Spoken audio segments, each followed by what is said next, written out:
नमस्कार, आप सभी का स्वागत है डीडी न्यूज़ की इस खास पेशकश में। आज इस ब्रॉडकास्ट में हमें ज्वाइन कर रहे हैं बहुत ही उम्दा प्लेयर, जिन्हें इंट्रोडक्शन की कोई ज़रूरत तो नहीं है। वैसे हमारे साथ फिलहाल मौजूद है पीआर श्रीजेश, खेल रत्न अवॉर्डी, केरला के फर्स्ट मेल अर्जुन अवॉर्डी और 2 पद्मा अवार्ड से भी उन्हें सम्मानित किया गया है। बहुत बहुत धन्यवाद पीआर श्रीजेश, आपका डीडी न्यूज़ से खास बातचीत के लिए। Thank you very much. हम जानना चाहेंगे, सबने आपकी परफॉर्मेंस देखी है ओलंपिक्स में, सबने आपकी जर्नी देखी है, सबने आपको एक इंस्पिरेशनल फिगर की तरह भी देखा है, लेकिन बहुत ही कम लोग जानते होंगे कि जब आपने पहले खेलना शुरू करा तो एक समय वो भी था जब आपके पिताजी को अपनी गाय बेचनी पड़ी ताकि आपको वो इक्विपमेंट्स मुहैया करा सके जिनकी ज़रूरत है। उसके बारे में बताइए। सर, एक 25 साल पुराने वाला बात है, जब मैंने हॉकी शुरू किया था। जब मैंने जीवराजा स्पोर्ट्स स्कूल ज्वाइन किया, मैंने जहाँ पे ज्वाइन किया एज एन एथलीट ज्वाइन किया था, बट जिस दिन पता चला है कि यार एथलेटिक्स में कोई फ्यूचर नहीं है मेरा, क्योंकि मैं इतना अच्छा खिलाड़ी भी नहीं था उस टाइम, तो मैंने बाकी इवेंट्स ट्राई करने लग गया था। वॉलीबॉल ट्राई किया, बास्केटबॉल, फुटबॉल, सब कुछ ट्राई किया। आखिर में हॉकी में आके एंड अप किया। और एक बार कोच ने आके पूछा कि यार किसको गोलकीपर बनना है, तो मैंने हाथ खड़ा कर दिया था, क्योंकि मैं मोटा था, छोटा था, मैं भागना नहीं चाहता था, तो इसलिए तो गोलकीपर बनने के लिए मैंने भी हाँ कर दिया।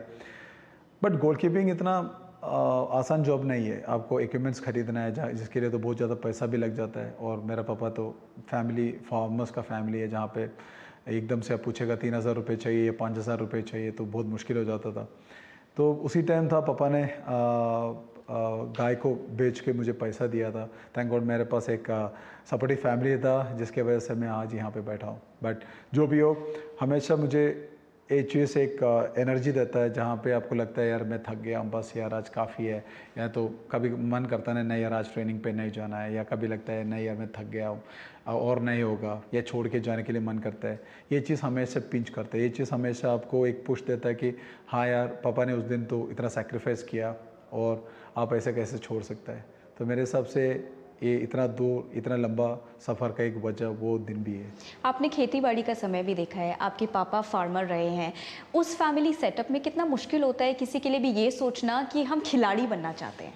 एक तरीके से आप देखेगा तो थोड़ा मुश्किल हो जाता है। अभी मेरे लिए तो एक चीज़ अच्छा था कि मेरा हॉस्टल जो स्टेट गवर्नमेंट का स्कूल था, स्पोर्ट्स स्कूल जीवराजा स्पोर्ट्स स्कूल, जहाँ पे आपको एकोमोडेशन के लिए पैसा नहीं लगता है, आपको एजुकेशन के लिए पैसा नहीं लगता है, आपको सिर्फ खाने के लिए पैसा नहीं लगता है, सिर्फ आपको खर्चा है आपका स्पोर्ट्स इक्विपमेंट का और जो कपड़ा आप नॉर्मल पहनते हो उसी का।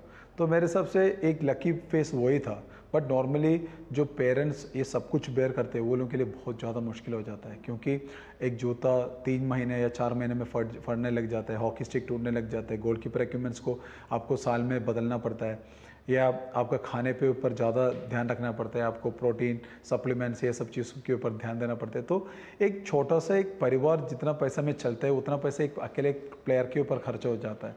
तो मेरे हिसाब से स्ट्रगलिंग फैक्टर्स है, जो भी एथलीट है अपना गरीबी को फेस करके आगे तक पहुंचना, मतलब वो प्लेयर का क्या बताऊं हार्ड वर्क है, और वो प्लेयर का एक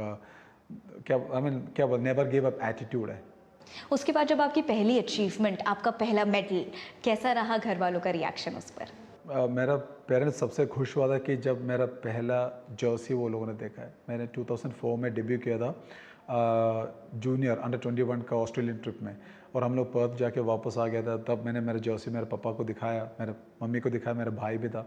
मेरे पापा ये होल्ड किया और जर्सी को बहुत देर उसको देखा, उसके बाद बोला हाँ यार इसी के लिए हम लोगों ने हार्डवर्क किया था इतना साल। तो वो एक मेमोरेबल मोमेंट है। वो लोग सब ने जर्सी पहना, वो लोगों ने फ़ोटो खींचा, हम लोगों ने एक फ़ोटो खींच के भी रखा है घर में, ताकि एक मेमोरेबल मोमेंट रहे। एंड ये चीज़ इसलिए अच्छा था कि कभी हम लोगों ने सोचा नहीं कि हम लोग वहीं पे पहुंच पाएगा। केरला से, जहाँ पे ना हॉकी हो, ना हॉकी का कोई हिस्ट्री है, और वहाँ से अंडर 16 अंडर 21 का टीम में पहुँचना मेरे लिए तो बहुत बड़ी बात था। तो मेरे लिए तो वो दिन तो बहुत इंपॉर्टेंट है। बहुत ही ज़रूरी बात कही है आपने कि केरला एक ऐसी जगह जहाँ पे ना हॉकी की हिस्ट्री थी, ना हॉकी के बारे में किसी को ज़्यादा पता था, फुटबॉल शायद ज़्यादा जाना जाता था वहाँ पर, लेकिन वहीं से ही एक ऐसा प्लेयर आया जिसको अभी पूरी दुनिया ग्रेट वॉल ऑफ हॉकी के नाम से इंडिया में जानती है, और पूरे वर्ल्ड फेमस है पीआर श्रीजेश की जब बात करें, और ग्रेट वॉल के नाम से। उस आप जर्नी को जब देखते हैं तो कैसा लगता है? इसे ड्रीम जर्नी है। आप कभी उम्मीद नहीं, कभी सोच भी नहीं सकते, कभी उम्मीद भी नहीं कर सकते हाँ यार मैं यहाँ पे पहुँच गया हूँ। क्योंकि जैसे मैंने बताया नो हॉकी हिस्ट्री, कभी किसी को देखा नहीं कि ओलंपिक्स में जाके बहुत कुछ किया, नहीं तो कोई ख़ानदान में कोई है नहीं कि स्पोर्ट्स खेले हुए, या साथ वाला कोई दोस्त है नहीं कि जिसने स्पोर्ट्स में कुछ अचीव किया। सब शुरुआत कर रहा था कि गेम खेलो यार, स्टेट टीम में खेलना है और कुछ ग्रेस मार्क लेना है एग्ज़ाम में, तो वही था मन में उस टाइम। और जब स्पोर्ट्स को थोड़ा बहुत सीरियस लेने लग गया, कि चैलेंजेस लेने लग गया, ताकि ड्रीम बढ़ने लग गया, अरे यार मेरे को भी इंडियन कैंप जाना है, मेरे को भी इंडियन टीम में खेलना है। इंडियन टीम में खेलने के बाद थोड़ा बहुत लगे यार मुझे सीनियर टीम में भी खेलना है, सीनियर टीम में खेलने के बाद लगे यार मुझे ओलंपिक्स खेलना है। तो मेरा जितना भी ये जर्नी है वो एक दिन का नहीं है। मेरे टीम में बहुत लोग हैं जो बचपन में ही मौका मिला कि सीधा सीनियर टीम में आने के लिए या सीनियर कैंप अटेंड करने के लिए, बट मेरे लिए तो टाइम लगा। जूनियर कैंप में, सब जूनियर कैंप में गया, वहाँ पे मौका मिला नहीं, वहाँ से सीनियर कैंप 21 में कैंप में आ गया, वहाँ पे स्टैंड बाय रहा बहुत ज़्यादा साल, उसके बाद मौका मिला, फिर सीनियर टीम में आ गया, सीनियर टीम में भी बहुत ज़्यादा साल मैंने स्टैंड बाय के रूम में रहा, उसके बाद टीम में जब मौका मिला उसके बाद कभी छोड़ा नहीं हूँ। तो जब हर एक चीज़ आप अचीव कर सकते हैं जब आपके पास एक पैशन हो और एक नेवर गिव अप एटीट्यूड हो और उसके ऊपर से हार्ड वर्क करने के लिए मन हो। और उसको फास्ट फॉरवर्ड करें 2025 में, और आज के अगर हम बात करें 2 पद्मा अवार्ड से सम्मानित, पहले केरला के पुरुष अर्जुन अवार्डी रहे आप, और उसके साथ साथ खेल रत्न अवार्ड। कितनी बड़ी बात है, ना केवल केरला बल्कि पूरे भारत के लिए। एक्चुअली एज ए प्लेयर मेरे दिमाग में इतना ही था कि अच्छा हॉकी खेलना है और देश के लिए मेडल जीतना है। और जब हम लोगों ने back to back Olympics medal जीता, जब हम लोगों ने एशियन गेम्स जीता, कॉमनवेल्थ गेम्स में मेडल लेके आ गया, तब कंट्री आपको सम्मानित कर रहा है, कंट्री आपका हार्ड वर्क को रिकग्निशन दे रहा है। यू नो, ये कोई भी किसी भी खिलाड़ी किसी भी अवार्ड के लिए खेलता नहीं है, वो देश को प्राउड करने का और देश के लिए मेडल जीतने के लिए हार्ड वर्क करता है। तो मेरे हिसाब से इससे ज़्यादा तो कुछ मैं सपना भी देख नहीं सकता हूँ, ताकि यार मेरे को और मिलना चाहिए। और सेकेंडरी चीज़ ये कि ये श्रीजेश पीआर को रिकग्निशन नहीं मिल रहा है, ये मिल रहा है हॉकी को। हॉकी के बिना तो श्रीजेश का तो कुछ कोई जानता भी नहीं है। और ये अवार्ड जाता है मेरे टीममेट्स को, क्योंकि उसके अलावा ये चीज़ मैं अचीव नहीं कर सकता हूँ। क्योंकि मैं हमेशा मेरे बच्चे लोगों को यही बोलता हूँ, मेरे जूनियर टीम के प्लेयर्स लोगों को, कि मैं मेरे लाइफ में एक गोल भी नहीं स्कोर किया, बट मैंने बहुत ज़्यादा रोका है। और मेरा दोस्त लोग है जिसने मेरे को इसमें मदद किया है, और मेरा फॉरवर्ड जो लोग हैं जो गोल मार के मुझे जिताने में मदद किया। तो इससे टीम इवेंट है, तो जो रिकग्निशन मुझे मिलता है वो मेरे गेम को मिलता है, वो मेरे टीम को मिलता है। तो मेरे हिसाब से ये जितना भी आपने हार्डवर्क है, जितना आपने गेम के लिए दिन दिया, जितना आपने गेम के लिए सेक्रीफाइस किया, जितना मेडल आपने कंट्री के लिए लेके आया, उसका एक तोहफा है कंट्री की तरफ से आपको। लेकिन ये जर्नी इतनी भी आसान नहीं रही। 2017 की वो इंजरी भी सभी को आज तक वो याद है। वो फेज़ आपके लिए बहुत टफ था, और उतना ही टफ था फैंस और व्यूअर्स के लिए, जो लोग वेट कर रहे थे कि पीआर सुरेश कब वापस फील्ड पे आएंगे और गोल कीपिंग में जाकर गोलकीपर की तरह वापस परफॉर्म करेंगे। कैसे कमबैक किया आपने? ये इंजरी हुआ 2017 में, जब मेरा ACL और MCL का इंजरी हुआ था। इवन मेनिस्कस में भी थोड़ा इंजरी था उस टाइम।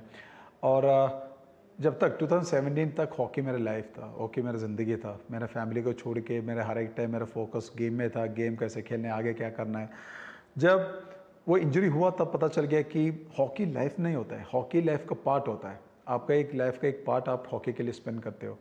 और उस टाइम तो आपको पता चलता है कि फैमिली कितना इंपॉर्टेंट है, आपका जॉब कितना इंपॉर्टेंट है, आपका दोस्ती कितना इंपॉर्टेंट है, आपका रिलेटिव्स कितना इंपॉर्टेंट है, आपको हॉकी के अलावा बाकी सब चीज़ों में भी ध्यान देना है।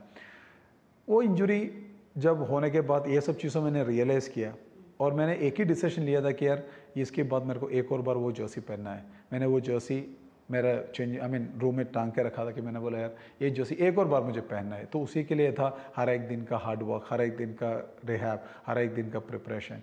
और तकरीबन 6-7 महीने में मैं वापस आ गया टीम में, और 8वां महीने में मैंने नेशनल टीम में खेल रहा था। तो जब वो इंजरी के बाद जब हॉकी को स्पोर्ट्स की तरफ देखने लग गया, हॉकी को हॉकी की तरफ देखने लग गया, वो हॉकी को एंजॉय करने लग गया, तब मेरे को लगा कि मेरा गेम भी चेंज होगा। मेरे गेम के ऊपर जो देखने का तरीका भी बहुत ज़्यादा चेंज हो गया। उस इंजरी के बाद जब आपने कमबैक किया, और आपका पहला मैच था, उस कमबैक के बाद आप गोलकीपिंग पोजीशन पे जाके खड़े हुए, कैसा लग रहा था उस वक्त? डर था कुछ मन में? नहीं, डर तो हमेशा होता है। डर इसलिए नहीं होता है कि अरे यार आप अच्छा खेलो खराब खेलो, डर ये चीज़ होता है कि यार आप देश के लिए खेल रहे हो, देश को हराना नहीं चाहता है। तो वो एक डायरेक्ट रिस्पॉन्सिबिलिटी है। और इंजरी के बाद जब मैं ग्राउंड के अंदर गया था, मैंने बोला कि यार मेरा सपना पूरा हो गया, क्योंकि मेरे को एक जर्सी एक और बार पहना था, मैंने पहन लिया। अभी ये मेरे ऊपर है कि मेरे को कैसे खेलना है ये गेम। तो जब आप इंजरी से वापस आते हो ना, जैसे मैंने बोला, अपने गेम को एंजॉय करने लग गया। गोल हो गया, कोई बात नहीं यार, गोल सेव किया, कोई बात नहीं यार। जब ये कोई बात नहीं आने लग गया ना, तो ऑटोमेटिकली आप गेम को एंजॉय करने लग जाता है। एंड ऑटोमेटिकली, और प्लेयर्स भी सपोर्टिव था, वो लोग भी बोले भाई साहब अभी इंजरी से आया हूँ तो भाई को अपना गेम खेलने दो, तो देयर वाज नो प्रेशर, तो आपने अच्छा खेलने लग गया था। सृजेश जी, जब हम बात करें उस जर्नी के बाद 2024 में वो मौका आया कि 144 साल बाद उस इंतज़ार को ख़त्म करा गया, भारत को अपना मेडल मिला हॉकी में, और उसके बाद आपने अपने रिटायरमेंट का भी फर्म डिसीजन, जो आप पहले ही एक बार सुना चुके थे कि आप रिटायरमेंट लेने वाले हैं, और लोगों ने भी वो आखिरी मौका देखा आपको खेलते हुए। कितना टर्बुलेंट था वो टाइम आपके लिए? जाने से पहले मैं तो डिसाइड करके जा रहा था, यहाँ से गया था कि मुझे ये टूर्नामेंट मेरा आखिरी होगा और मुझे लास्ट मैच में रिटायरमेंट भी लेना है। तो एक चीज़ दिमाग में चल रहा था, और जैसे टूर्नामेंट नज़दीक आने लग गया था, ये दिमाग में ज़्यादा थोड़ा ये लगने लग गया। और एक हफ़्ता पहले मैंने कोच से बात किया, सर क्रेग मैंने ऐसा डिसीजन ले रहा हूँ, मैंने ले चुका है, मुझे अनाउंस करना है अभी, क्योंकि ये चीज़ मुझे इरिटेट कर रहा है, ये चीज़ मन में रखे थोड़ा हर एक दिन है ना, थोड़ा मुश्किल हो रहा है। तो ऐसे ओके गो हैड। तो मैंने फिर सोचा चलो यार ये चीज़ सोशल मीडिया थ्रू अनाउंस कर देता हूँ, इसलिए तो सोशल मीडिया ने पोस्ट कर दिया कि this is going to be my last tournament. और उसके बाद हर एक दिन एक नया चीज़ था, क्योंकि आपको पता चलता है ना, अरे यार मेरा आखिरी 5 मैच बचा है, आखिरी 4 मैच बचा है, आखिरी 3 मैच बचा है, तो आप एंजॉय करने लग जाता है। और मेरे हिसाब से एक मौका ऐसे भी आ गया था कि आप टीम लास्ट मैच है, जैसे क्वार्टर फाइनल इंग्लैंड के साथ थोड़ा टफ हो गया था, एक प्लेयर को रेड कार्ड मिल गया था जहाँ पे शूट आउट में मैच किया था, तब जहाँ पे सिचुएशन लग गया था कि अरे आखिरी भी मैच हो सकता है। बट भगवान ने कुछ अलग से सोच के रखा था हमारे लिए, टीम ने अच्छा परफॉर्मेंस किया, हम लोगों ने क्वार्टर फाइनल जीत किया, सेमीफाइनल्स में हम लोग गलती से हार गए, बट स्टिल हम लोगों ने खाली हाथ वापस नहीं आया। तो मेरे लिए तो ऐसे प्लेयर एक परफेक्ट सेंड ऑफ था, जहाँ से आपने बताया, जैसे आपने सोचा कि चले ओलंपिक्स मेरा लास्ट टूर्नामेंट है, उसमें एक मेडल भी मिल गया, अब वापस आ गया ग्लोरी, वो एक ग्लोरी लेके, तो मेरे हिसाब से that's one of the best thing ever can happen in my life. और उसी दौरान हमें वो पल भी याद है जब आप टर्फ को छोड़ ही नहीं पा रहे थे, आप टर्फ पे बिल्कुल लेट गए थे, और वो मोमेंट बहुत ही वायरल हुआ था। क्या चल रहा था उस वक्त आपके दिमाग में? आंखें भी नम थी, काफ़ी कुछ दिमाग में चल रहा था, ऐसा लग रहा था बस केवल यही आखिरी गेम। मुझे सिर्फ एक बार धन्यवाद देना था ग्राउंड को, गोल पोस्ट को, ताकि इतना साल मुझे वहाँ पे रहने के लिए मौका दिया है और मुझे सपोर्ट किया है। क्योंकि देख यार, goal post is like my best friend. हम लोगों ने हमेशा आपस में बात करते हैं, जैसे कुछ गलत चलते हैं तो गाली देता है, सेव हो गया तो शाबाशी देता है, तो एक अंडरस्टैंडिंग होता रहता है। गोलकीपर्स लोग पागल है एक्चुअली। तो सिर्फ आखिरी एक बार थैंक यू बोलना था कि थैंक यू वेरी मच, और पूरा सपोर्ट के लिए, और मैंने बस वही किया था। बाकी उसके बाद सेलिब्रेशन शुरू हो गया। But it's a tough moment है, क्योंकि जो गेम आपने पिछले 25 साल खेला है उसको छोड़ के आने में थोड़ा मुश्किल लगता है। बट जब वहाँ से निकलने के टाइम जो काम आपने किया उसमें गर्व भी था, ताकि आपने डिसअपॉइंटमेंट नहीं किया किसी को भी। एक फार्मर्स फैमिली से आप उठे, आपने इतना स्ट्रगल देखा, उसके बाद 2017 की इंजरी देखी, उसके बाद 2024 का वो मौका भी देखा जब आपने बहुत ही स्टाइल के साथ अलविदा कहा टर्फ को, और अब वो माहौल है कि खेल रत्न भी है, अर्जुन अवार्ड भी है, 2 पद्मा अवार्ड्स भी हैं। कितना इम्पॉर्टेंट है ये सब होना एक खिलाड़ी की ज़िंदगी में, और पद्मा अवार्ड से सम्मानित होना कितनी बड़ी बात है? मेरे हिसाब से जो फार्मर्स फैमिली है वो एक तरीके से आपको बहुत कुछ चीज़ सिखाता है, क्योंकि आप किसी भी चीज़ ओवर द नेट नहीं मिलते आपको। अभी आप देख लो, एक सीड लगाया, उसमें पानी डाला, उसमें चाव में रखा, फिर उसमें पानी साइड बराबर करना है, उसको पालन करना है, उसके लिए क्या जो कुछ भी सपोर्ट करना है, 2-2, 3-3 महीने वेट करना है, 4 महीने वेट करना है, 6 महीने वेट करना है उसका फल मिलने के लिए, या बड़ा पेड़ है तो साल भर लग जाता है। तो वही चीज़ भी मैंने किया। मैंने एकदम टीम में नहीं आया, मैंने जूनियर टीम में आया था, अंडर 16 में आया था, स्टैंड बाय रहा, अंडर 21 टीम में गया, वहाँ पे भी स्टैंड बाय रहा बहुत ज़्यादा साल, फिर मुझे मौका मिला, सीनियर टीम में बहुत साल वेट किया, तो टाइम लगा मुझे यहाँ पे बैठने के लिए। तो मेरे हिसाब से किसी भी एक मिडिल क्लास फैमिली हो या लोअर लेवल का बच्चा लोग हो, वो लोग के लिए एक अच्छा एग्जाम्पल है मेरा लाइफ, ताकि आप कहाँ से हो ये मैटर नहीं करता है, आपका पैशन क्या है, आपका सपना क्या है, आपका ड्रीम क्या है, वो बहुत ज़्यादा इंपॉर्टेंट है। और मेहनत करने का मन भी होना चाहिए। और जैसे मैंने पहले बताया, ये अवार्ड्स एक सम्मान है, आई मीन देश की तरफ से आपको। ये देश आपका जो हार्डवर्क है, आपने जो गेम के लिए किया है, आपने देश के लिए जो चीज़ की है, उसका उसका जो हार्डवर्क है, जो डेडिकेशन है, जो पैशन है, उसका सम्मानित कर रहे हैं। तो मेरे हिसाब से इससे इससे आगे मैं सोच नहीं सकता हूँ, इससे आगे मैं ड्रीम भी नहीं कर सकता हूँ, इसके आगे मैं कंप्लेन भी नहीं कर सकता हूँ, ताकि नहीं यार देश ने मुझे कुछ नहीं दिया। देश ने इतना कुछ दिया ताकि एक प्लेयर अपना लाइफ लॉन्ग खुश रहिए, ताकि जो सैक्रिफाइसेस आपने किया उसका रिकग्निशन मिला है। एंड आगे जाके यही प्लेयर्स, जो मेरे जूनियर प्लेयर्स हो गया, जो मेरे टीममेट्स है, ये सब यही सोचेगा, हाँ यार भाई ने इतना अच्छा खेला है, भाई को ये सब चीज़ मिला, हमको भी अच्छा खेलना चाहिए, हमें भी इसी तरीके से देश ने सम्मानित करेगा।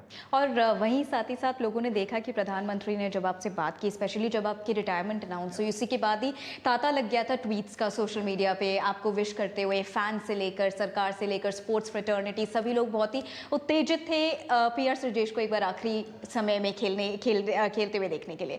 और फिर उसके बाद प्रधानमंत्री आपसे मिले, और वही नहीं, आपके परिवार से भी मिले। कुछ हम उन मोमेंट्स के बारे में जानना चाहेंगे जो बिहाइंड द सीन्स हुए।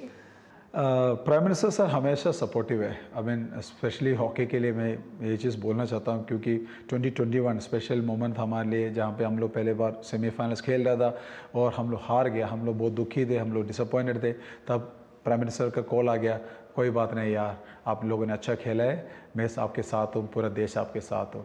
तो एक ग्रेट मोमेंट था हमारे लिए। हमने बोला यार प्राइम मिनिस्टर आपको कॉल कर रहे हैं, क्यों?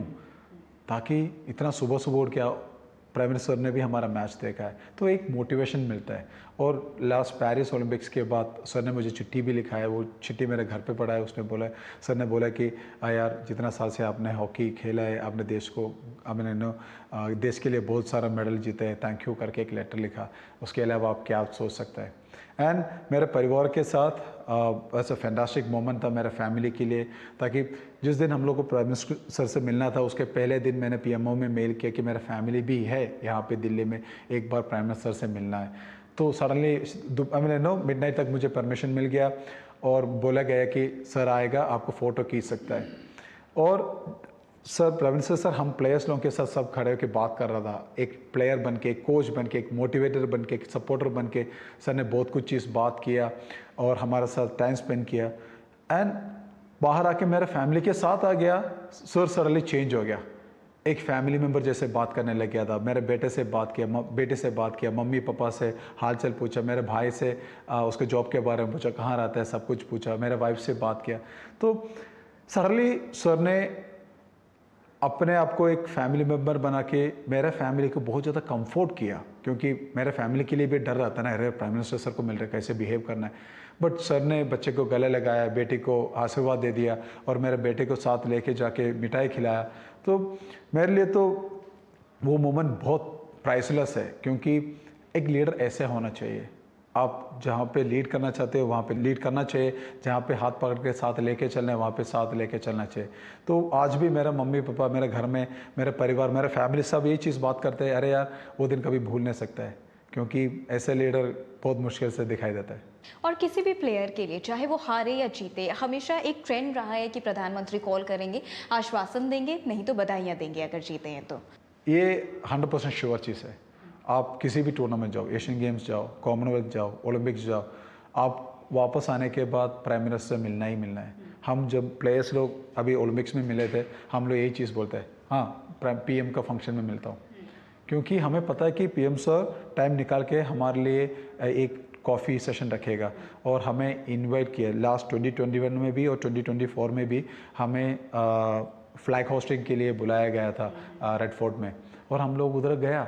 और सर ने आपको हमारे लिए आपको पता है कि इंडिपेंडेंस डे में सर कितना बिजी रहता है, बट मिनिमम 3 से 4 घंटा हमारे लिए निकाल देते हैं, हमारे से बात करते हैं, और इतना कुछ कौन करता है। बट सर को पता है कि स्पोर्ट्स पर्सन देश का एक आम लोग देश का एम्बेसडर्स है, सर वही रिस्पेक्ट देता है। और जितना भी जो नया चीज़ लेके आए स्पोर्ट्स के लिए, अब देख लो खेलो इंडिया प्रोग्राम, खेलो इंडिया स्कूल गेम्स, खेलो इंडिया यूनिवर्सिटी गेम्स, खेले इंडिया यूथ गेम्स और उसके अलावा फिट इंडिया मूवमेंट्स। सो ये सब चीज़ प्लेयर्स को, बच्चे लोगों को स्पोर्ट्स में लेके आने में बहुत कुछ चीज़ हेल्प कर देते हैं। तो मेरे हिसाब से पीएम सर का जो विजन है स्पोर्ट्स के दौरान और स्पोर्ट बच्चे लोगों को डेवलपमेंट के लिए, मेरे हिसाब से बहुत अच्छा है। और पिछले 10 सालों की बात करें, 10 से 15 सालों की, काफ़ी सारे बदलाव भी देखे गए हैं स्पोर्ट्स के इंफ्रास्ट्रक्चर को लेकर पूरे भारत में। कैसा देखते हैं आप उसको? किस तरीके की प्रोग्रेस हम आगे बनाए हुए हैं 2036 के ओलंपिक्स के विजन को भी साथ में लेते हुए? मैं एक एग्जांपल देता हूँ बैंगलोर साई सेंटर का। अभी हम लोग हमारा senior man and women, junior man and women Bangalore SAI centre में ट्रेनिंग करता है। और यहाँ पे आप हमेशा देखो, यहाँ पे सब कुछ है, आपको सब फैसिलिटीज़ है। इंटरनेशनल लेवल का ग्राउंड है, इंटरनेशनल लेवल का जिम सेशंस है, मेडिकल फैसिलिटीज़ है, स्विमिंग पूल है, डाइनिंग। आप एक बार आके देखना चाहिए, यहाँ का खाना भी इतना अच्छा है कि प्लेयर्स हमेशा फिट रहता है, हमेशा हेल्थी रहता है। और ये डेवलपमेंट, इंफ्रास्ट्रक्चर डेवलपमेंट बहुत ज़्यादा हो रहा है इंडिया में, not only in Bangalore but बाकी साइकिल सेंटर्स में भी सेम चीज़ हो रहा है। तो हम लोगों को 2036 को आगे देखते हुए हमें ग्रास रूट लेवल पे ज़्यादा ध्यान देने का ज़रूरत है, ताकि आप देख लो 10 साल के बाद आज का 14 या 16 साल का बच्चा लोग ही खेलेगा वहाँ पे ओलंपिक्स में।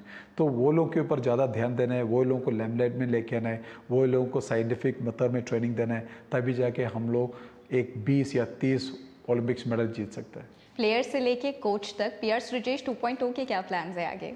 ऐसे प्लेयर मेरा टारगेट मैंने अचीव कर चुका है, बट एक चीज़ मैंने मिस किया था, वर्ल्ड कप का मेडल।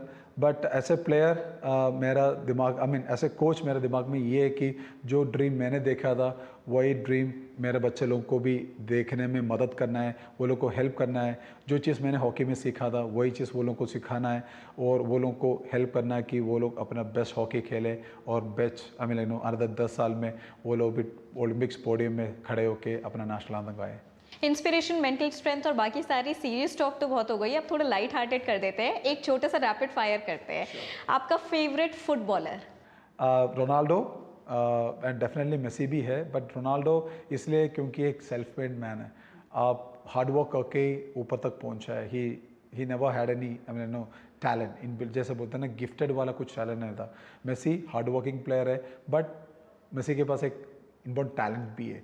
तो मेरे सबसे Ronaldo is right person. Favourite cheat food? Biryani खाता हूँ, बट बिरयानी को कभी चीट फूड नहीं माना जाता है, बट स्टिल बिरयानी एक चीट फूड है। Favourite actor? केरला से हूँ तो दो लोगों का नाम लेना पड़ता है, मम्मूटी एंड मोहनलाल। 90s का किड हूँ तो वो लोग वो टाइम का बेस्ट हूँ। हॉकी को छोड़कर दूसरा फेवरेट स्पोर्ट? मैं वॉलीबॉल खेलता हूँ एंड फुटबॉल खेलता हूँ एंड डेफिनेटली क्रिकेट भी हूँ। और कोई हॉबी, गाना या कुछ? गाना नहीं, बुक पढ़ता हूँ और मूवीज़ देखता हूँ, एंड गाना भी सुनता हूँ, बट इतना फ्रीक्वेंटली नहीं। Alright, thank you so much PR Sreejesh, हमसे खास बातचीत करने के लिए। डीडी न्यूज़ की इस खास पेशकश में आपने सुना great wall of India hockey PR Sreejesh को, जिन्हें पद्म भूषण से भी सम्मानित किया गया है 2025 में। बहुत सारे ऑकोलेट्स, बहुत सारा सम्मान और बहुत सारा मान भारत में लेकर आए हैं पीआर श्रीजेश, और आगे भी उनका यही सपना है कि इस सम्मान को आगे लेके जा सके और भारत के लिए और भी काफ़ी सारे मेडल्स ला सके। इस खास पेशकश में अभी इतना ही। नमस्कार।